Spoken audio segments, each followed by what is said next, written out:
Hello YouTube, and I'd like to apologize to start this one off. If I sound like shit, it's because, well, I'm slightly sick. But that's not going to stop me. Don't worry, we're going to get through this. Okay, today I'm going to talk about the 5 remaining cars that we have left to go over.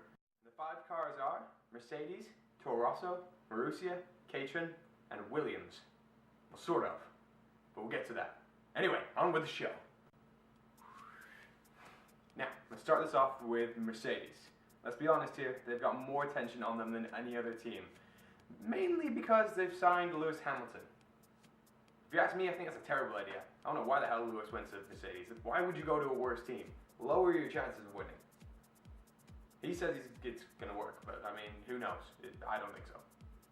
They also still have Nico Rosberg from last year. He had pretty much one highlight from last year, and that was winning in China. This is a pretty good accomplishment. I mean, you won a race. Well done. Other than that, though, I mean, it was a pretty lackluster season. He didn't really do anything else worth of interest. It was pretty mediocre. The car was unreliable as all hell, especially for Michael Schumacher. Alright, now let's start talking about the car. The car has changed since last year, but it kind of looks like it went back a step because it looks like the one from 2010. Luckily, I don't think it's the same car from 2010 because that one wasn't very good, so let's hope it's a different car. I hope at least. Now, thanks to pre-season testing, I can actually tell you what I think about the cars now because I've actually done a few laps and we can see the times and see what they've done.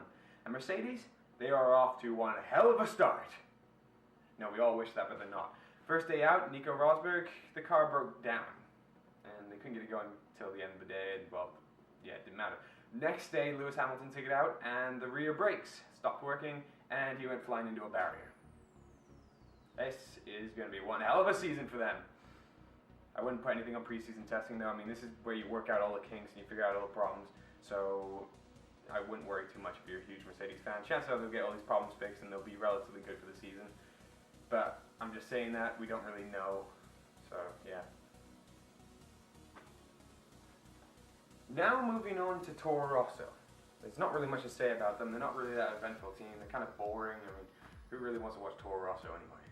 They've kept the same drivers from last year. They've kept Jean-Eric Vergne, the young Frenchman, and Daniel Ricciardo, the young Australian. They didn't impress me very much last year. They didn't finish above 8th in any races, neither of them.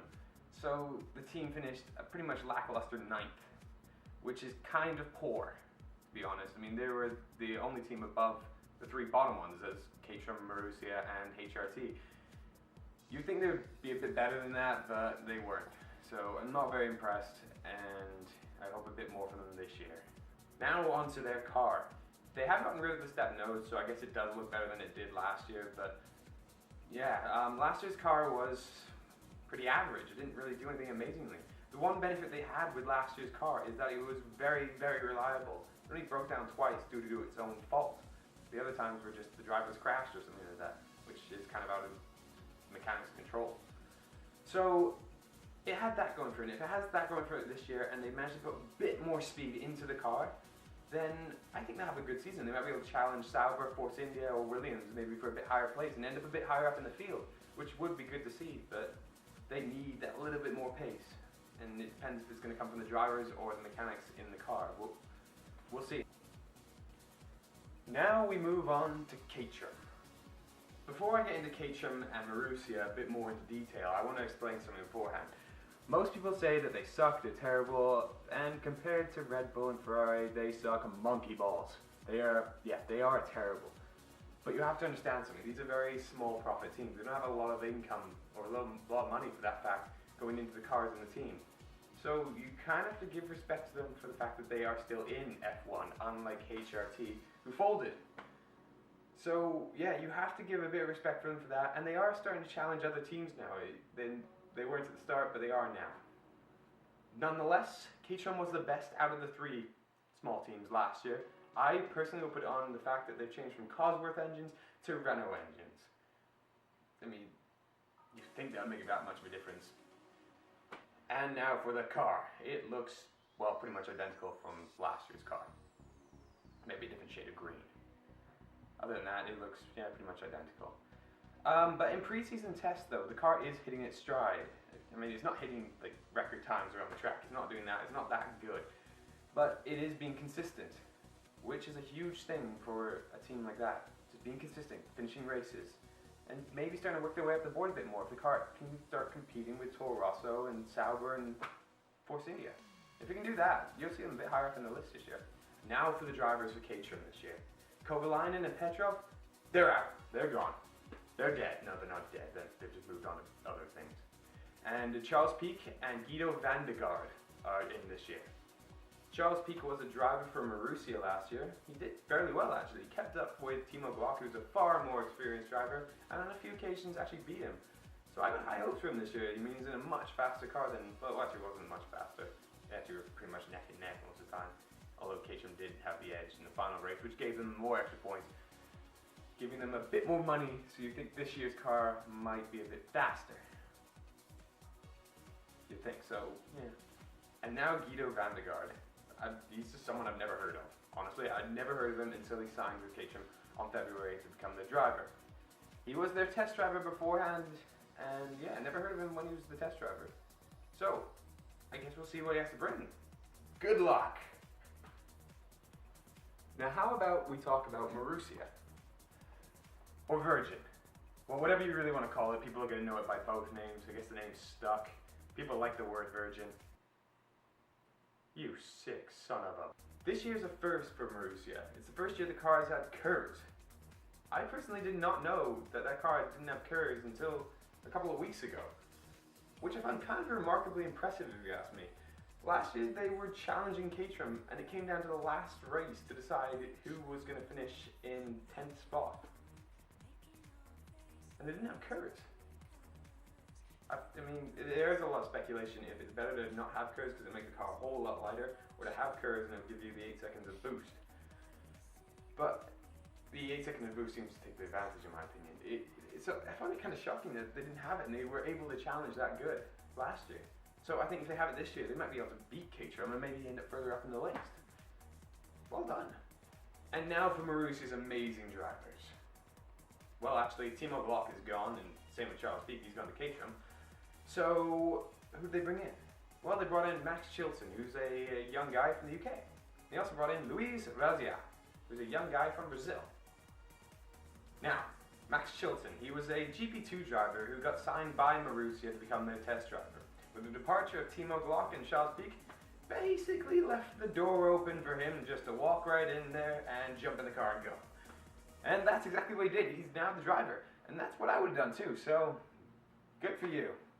Now, Luis Razia, may have never heard of him like I've never heard of him before this, but he has been around F1 for a little while now. In 2011, he did a young driver test with Caterham, but at that time it was Team Lotus, so let's keep that at that.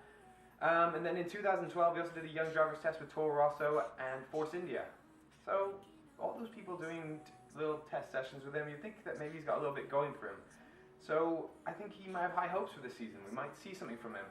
But, I mean, it's going to be in a low-end car, so chances are we're not going to hear too much about it. But, we'll keep our eyes open. Now we move on to Williams. And, well, they haven't had a formal release yet. Their formal release is on February 19th. And I don't have that long of a patience, so I'm just going to do this anyway. Their car looks remarkably like their 2010 car, which is a bit of a worry, because the 2010 car was a piece of junk. I hope they threw it into a corner and blew it up. Might be a bit harsh. But it really wasn't a good car. They had Cosworth engines in it at that point in time, and it was kind of useless. It didn't really get close to winning the race at all. In 2012, they put in Renault engines, and it won a race with Pastel Maldonado in Spain. The car looks quite good, though. I mean, it still has the blue and white theme like it has for pretty much an eternity. And yeah, they've gotten rid of the step nose, so it's got a nice flow to it again, like it used to. So we'll see. Hopefully carry on a bit of success that they had from last year, and make it a bit better, thus moving them further up the scale. I mean, the car last year wasn't that bad, but it could have been better, so we'll see what they did. Okay, Maldonado. We all know the countless amounts of penalties that he had. I mean, people that fell victim to him were people like Hamilton, Perez, Kobayashi, and Di Resta. The worst of which was the Hamilton crash, with 2 laps to go in Valencia. Crashed into him, and Hamilton's out of the race then. He would have gotten by Hamilton regardless. His car was in much better shape, and his tyres were gripping, which Hamilton's weren't. So what was the point? But yeah, let's drop that. I'll just keep talking about it all day if I have the chance to. But he is a good driver. As an example of that is when he won in Spain. I mean, he dominated. He was qualified pole, and he won the race. Domination. And if he can just do that, just maybe keep calm and just not try and kill people if he gets overtaken, or if he's trying to overtake people, he might have a better chance of finishing a bit higher up. I mean, the car last year wasn't superb, but it was good enough. I mean, good enough to finish higher up than it did. So if he can just keep his head in there and just get the car around the track and just finish the races, it's similar to Grosjean, then they will be able to finish higher up, and he might get more chances to finish on the podium. Not in last with a DNF. Now the second seat for Williams has been filled by their test driver from 2012. His name is Valtteri Bottas. The Williams Association said that they're very happy with him. They feel very confident with him, so we'll see what he can do. Good luck to you. He's Finnish, if that makes a difference. We'll see. Anyway guys, that's it for right now. There's only 11 teams this season, 22 cars. HRT folded last year, so yeah, that's why there's not 12 teams this year. Not really much else going on in F1 right now apart from the preseason testing. If anyone's really interested, Lotus is the most dominant team in preseason tests right now.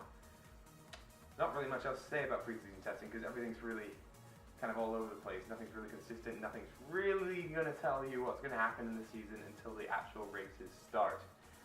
But if anyone wants me to post any videos about preseason testing, just leave a comment and I'll do it. I'm watching it. I'm bored. So yeah, let me know. Thanks for watching guys. Have a good day.